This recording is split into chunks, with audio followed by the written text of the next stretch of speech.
Oh, louve, louve, louve o Espírito Santo. Oh, tem gente que vai ser surpreendida em casa hoje. Em casa hoje. Oh, Espírito Santo. Espírito Santo. Espírito Santo.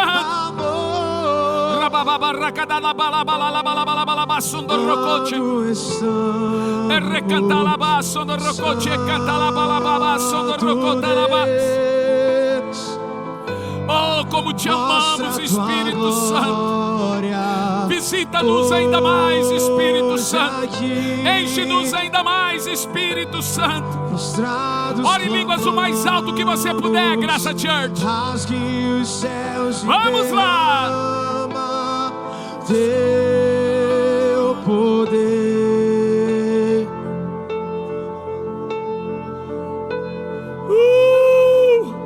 Ele está na casa.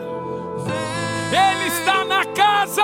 Santo Espírito. Ele está na casa. Vem sobre nós. Te amamos tanto, Espírito Santo. Com teu fogo. Te amamos tanto, Espírito Santo. Consome. Com tua chama. Tem gente sendo curada aqui, ó. Amor. O Espírito, o dom de cura está sendo liberado aqui agora. Espírito Santo. Que presença do Espírito Santo. Oh, Espírito Santo. Sobre nós. Maravilhoso Espírito Santo. Com teu fogo que consome. Com tua chama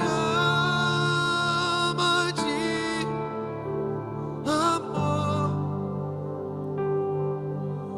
Xaralabaço.